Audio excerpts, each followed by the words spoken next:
guys, this is Heather at Homeschool Culture, and today I'm going to talk about everything my 9th grader is taking this year.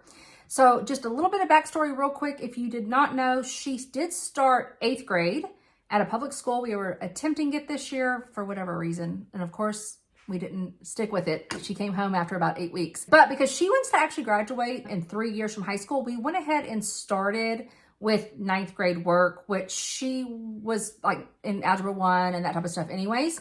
And so I'm going to discuss that. If you do want a video on how we do our high school transcript and how we determine what courses to use for high school, etc., let me know that, because I was a high school counselor before this, and so I do kind of understand what the colleges are looking for in terms of credits, etc. Now, it will be very specific to Texas, but for the most part, it's going to be across the board somewhat the same. And so if that's something you're interested in, let me know, because I love talking about it and I would love doing a video on that. All right, I'm going to go ahead and get started. I'm only going to discuss her individual lessons. We're not going to talk about our group subjects. And then I also, because it's kind of a mid-year anyways, I'm going to do kind of a review. I'm not going to go into great detail on each curriculum, but I am going to do kind of a review of what is working and what is not and kind of why, because there are a few things that I would change potentially. So I'm going to go ahead and jump in. All right, the very first thing she does, and I don't actually have in front of me, is her Bible. We started with a Bible study, like an actual Bible study that I went to a Christian bookstore and picked up. And she just didn't like it. It just wasn't working for her. And so a lot of this, I feel like I probably chose something above, to maybe adult instead of teen. And so what we changed to, so she just started with the beginning of the New Testament. She reads a chapter a day and then journals. And so far that is really working for us, and I think she's enjoying it. The next two things are Algebra 1 and IPC. We use Dive into Math and Dive into Science with Dr. Shorman on both. The Dive into Math, I don't have a book to show you because everything is online. I love this. I love it because even though I'm a math-minded person, I definitely can't teach math as well. So she has a lesson with Dr. Shorman every day that are like pre-recorded videos, and then she goes in and does the work. Now, I will say this, if you want an in-depth view of Dr. Shorman's math, I will be happy to do that. There's some days she loves it, some days she doesn't, but she also isn't a fan of math. So it's kind of, hit or miss on that. But this is what I love about it. So Algebra 1 is integrated with the first half of geometry, and Algebra 2 is integrated with the second half of geometry. So she's going to end up taking 2 courses and get 3 credits. So she'll get her first 3 math credits in just 2 years, which helps us out since she does want to graduate a year early. So if that's something you're looking at, hey, you want your child to graduate a year early, or they're wanting to do that, then definitely look into Dr. Shorman's math. The next one is the Dive into Science, Integrated Physics and Chemistry, or Chemistry and Physics. I was debating about doing biology first, and I just wanted, because I didn't know really, there wasn't a whole lot of information online or reviews online about the science. I didn't want something that was going to be too much for her. And we do give here in Texas high school credit. So this is a high school course. He recommends it 8th or 9th grade. So that is why I went ahead and went with this. Now, as I go along, I'm also going to discuss other credits she's getting. So she is doing her biology lab through our co-op. And so she'll do biology next year, and then she'll already have the lab portion. Oh, I want to mention this real quick about the labs. And please tell me different down below. But any of the high school sciences I found online with labs, and like Texas, you have to have 2 lab sciences. They are crazy, crazy expensive. The lab portion, you're talking about $200 to $300 to $400, depending on what course it is. And so that is why we are thankful that we're able to do it at co-op. But I'm also thankful for this because she can watch the lab. This is actually the lab manual, and she doesn't have to, even though she's not getting to do it hands-on, she's still getting to see the hands-on lab. So therefore, she can still fill out all the lab activities. So I really, really like that aspect of it. And I'm going to be honest with you guys, because high school is so expensive. I just priced out for 10th grade. Hopefully I'll get that video out soon. It is expensive, and this is only, I think it was only $65. It's around the $65 mark. The math is around I think we paid $169, but I think I just saw it online for $139. And so those are pretty good prices for math and science. Okay, the next thing I'm going to go over is history. Now, she has to, in the state of Texas, we have to do U.S. history, world history / geography. It can kind of be either separate or together, and then like a government economics type class. And so this year we are doing U.S. history because we've just always done like the 4-year cycles, and that's what's next. I am doing America's Story 2, which I know is elementary. I understand that. But it's what we do in Morning Basket as a group. And so she is getting that information. I'm also incorporating what I call living books into it as well, which is kind of a more of a Charlotte Mason philosophy. And so she also reads all of these, and there's a few more, but so she's also going to be reading all of these. And these range from, I would say, 5th grade level all the way up into high school level. I don't think you should really get so hung up on the grade level when it comes to history, because if they're getting the content and she is doing written narration with it, etc., then I wouldn't worry too much if there's definitely a combination of levels there. So again, so some of these books are kind of on the middle school level and some are definitely on the high school level, and I think that is okay. And I'm going to be honest with you, sometimes you'll go to one publisher and it might be using it in their curriculum for 6 through 8, and then the next publisher says they're using it for curriculum 9 through 10. So it kind of varies. Okay, so another thing I was going to do. So one thing and this is because I want to do a mid-year review with this. In Morning Basket, we are doing, we go over a poet every month, a composer, and an artist. And what I was having her do was write a paper on one of them at the end of towards the end of the month. She got to pick which one.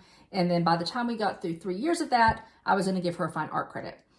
Well, she also plays piano. And I was thinking to myself, in the state of Texas, they only need 1 credit for piano.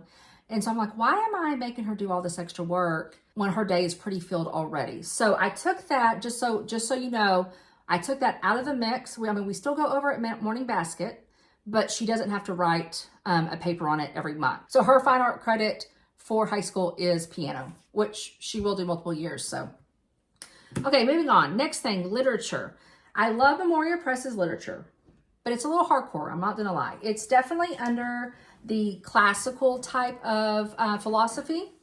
And so the books that she is doing book studies on is what I like to call it: To Kill a Mockingbird, which she hasn't read yet; Beowulf, which was her first one; Canterbury Tales; and Wuthering Heights, which she is in right now.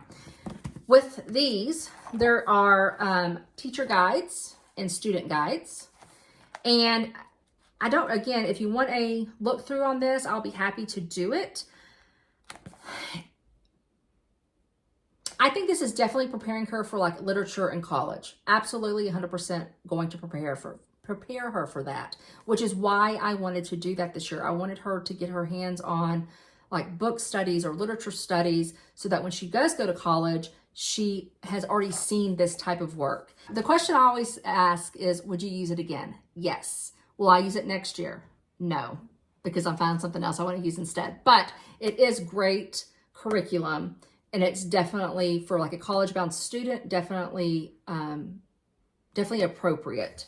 The reason why, and I'm about to go into it, the reason why I feel like it's kind of heavy or a lot is because she does grammar, writing, and literature every day. Now, if you are in a classroom in high school, that's not necessarily the case. They'll have so many weeks of literature, so many weeks of writing, so many weeks of grammar, etc. And they might have little bits here and there throughout, but I feel like I overloaded her on English language arts this year. And so I'm going to attempt to remedy that next year. I'll talk about in that video. Okay, before I show you this, I'm going to preface this. Remember, I put her into 8th grade. We took her out and I put her into 9th grade. Because we homeschool year round, we normally started in January. So when she got around to starting school, it was August. And so she still had some stuff from her 7th grade year. So I went in and I looked at, what the 8th grade level was, what the 9th grade level was, and I didn't think it would hinder her to go ahead and finish the 7th grade curriculum. So yes, it is 7th grade curriculum, but she is going to get high school credit for it. Now, another way you can think about this is, I'm giving her 1 credit for English 1 for all of this literature, all of this grammar, and all of this writing. And but she was barely into the writing portion whenever she went to public school for that 8 weeks. And so she just jumped right back into finishing that. And then also, I picked up, and I showed this on this last haul. I'm not sure which video will come out first, but I picked up on this last haul, and it is the Critical Thinking Company, Building Writing Skills 6 through 12. So again, don't get hung up, because this right here is telling you it's for 6th graders through 12th graders. Don't get hung up on, well, that says 7, so that must be 7th grade. Not necessarily. This could be level 7, which most of the time, yes, I understand is grade level, but don't get so hung up on it has to be 9th grade for 9th grade, et cetera, et cetera. Work on what works best for your child. Also work on what works best for your pocketbook, because this stuff's expensive, and I did not want to go back and have to pay another $100+ for the 9th grade one, knowing that she would only do half of it anyways, because she already did the other half, et cetera, et cetera. Okay. So I did pick this one up. I really looked through it a lot online before I did it. So I will let you know what I think about that, because she's also by the same company doing the editor-in-chief level 2 grammar and punctuation. So this is where she goes in and edits based on grammar and punctuation. She says she actually really likes this one, so I'm hoping she'll like this one as well. Now back to the whole, you know, if someone's like, well, I don't know if you can get away with it. Absolutely, you can get away with it. I promise you. At least here in Texas, we are, well, I say that. Here in Texas, you definitely can get away with it, because we are considered private school. And so they don't really get to dictate what we teach, and et cetera, et cetera. And I can guarantee you, this is what I always tell people, a lot of homeschool kids are going to be above grade level. So even if she's doing this level, her writing is above 7th grade level, if that makes sense. And so I don't feel bad or anything about giving her credit this year. And then back to the whole credit number of hours. Some people say 120 hours of work for the year. Some say 150. I don't know which one it is, but she's definitely doing probably 120 minimum, 120 based on writing and the literature. And so she's only getting 1 credit for that one. Really, she should get 2 if you based it on hours. All right, the other thing is spelling. And so I showed this, I'm pretty sure I showed this already, but we decided that she was going to take, and it's 8th grade, see it? 8th grade level. So she got to print this off from her district at the beginning of the school year again. So I was like, well, why don't we just keep using these spelling words again? It is cost effective. I didn't have to pay. I looked through them. They're great. It is a great spelling list. So some high schoolers don't even do spelling anymore once they hit high school. But for us, we do it because I definitely think she needs it and it definitely benefits her. So that is spelling. Next year, I have no idea. I've got to figure that out. So let me know. What do y'all do? If you're a high schooler, what do you do for spelling? I would love to hear it. Okay. So in 7th grade, I bought this for her. This is the Well-Trained Mind, Getting Started with Spanish. It says Beginning Spanish for Homeschoolers and Self-Taught Students, any age. I bought this going into 7th grade and thinking, okay, this will probably take you about 2 years and you'll do 7th grade and 8th grade. She loves it. What's the other thing you do, sis? Duolingo? She also downloaded the Duolingo app and loves that. Like, she gets excited. She does it every day, 7 days a week. She loves it. She loves learning Spanish. I really plan on her doing Latin as her foreign language for high school, but she really likes Spanish. And so I'm going to get her I'll definitely show you what I already have it picked out and everything, what I'm going to do next year for Spanish. I'm calling this Spanish 1, that Spanish 2, and then I'll have a Spanish 3 in terms of like how I'm going to label it on the transcript. She also does typing. So keyboarding is what I call it on our transcript. She does that. And then she also does copy work. So it is Learning Cursive, 2 books in 1. It is Cursive Handwriting Practice Workbook for Teens, the Declaration of Independence, United States Constitution, and the Bill of Rights. And so she goes in, and if they're absolutely new to it, or they definitely need a refresher, you can see there are lots of pages in the beginning for them to work on those individual letters. But we've been doing cursive for many, many years. And so I really wanted it more for the I really wanted it more for the copy work and then just her using cursive, writing out paragraphs and things like that. Because I'm going to be honest, that is one thing I haven't made her do thus far is, you know, actually write her papers in cursive or anything like that. Normally she just writes her papers and then I do have her type them up because again, in college, that's just something she's going to have to do. So, okay. Last thing, she also, for a physical ed credit, she does running. She runs on the treadmill 2 miles, sometimes 1 mile faster, just depends. And she's supposed to do it 4 days a week. Sometimes it only happens 2 or 3 days a week, but that's okay. But yeah, so she does that. And I think that's just great. I thought about it and she's not really into sports. She has friends that are in volleyball and basketball and she's just not ever been one that's enjoyed those. And so I wanted her to get into something that would be lifelong. And so running is what she does. And her daddy was a long distance runner in high school and college. So, oh, one more thing. I'm also giving her culinary arts credit because she took a food prep class last semester at co-op. And this semester she's doing a baking bread. So it's like the whole class is all about baking different types of breads.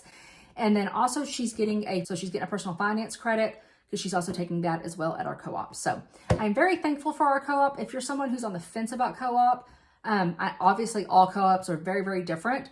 I'm very thankful for them, especially for the high school level, because like I said, her day is pretty filled with these core subjects.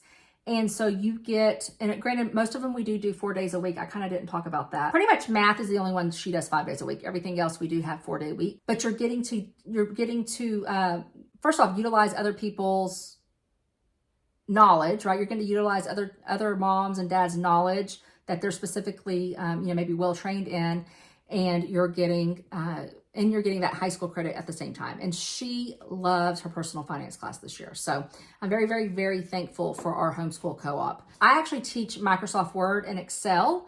When I was a high school teacher, it was one of the classes, I taught many, many classes, but it was one of the classes I taught, and I was able to get our kids certified in Microsoft Word, Excel, etc. So I'm trying to figure out how to do that for y'all, provide these hands-on computer skills that employers definitely want these kids to know. And I think it's something that really lacks in our homeschool community, like as a whole, like the big homeschool. I don't feel like, a lot of people will go into, they might take coding classes and things like that, but the actual business administrative type courses, like learning Microsoft Word and Excel, which you could use across an array of different careers, I feel like is really lacking. So I'm kind of passionate about that. And so I need to do a poll, I guess, and just ask what people's thoughts on that. And I'm already making it anyways for my co-op. And so really it would just be kind of tweaking it to figure out how I can get it out to y'all as well. So on that note, if you are new to me, I would love for you to subscribe to my channel.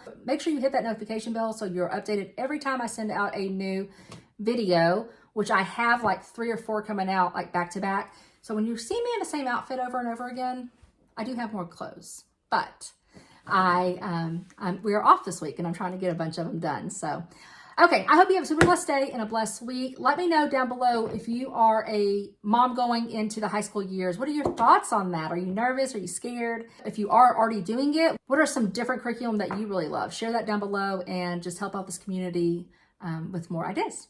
All right. I will talk to y'all soon. Bye-bye.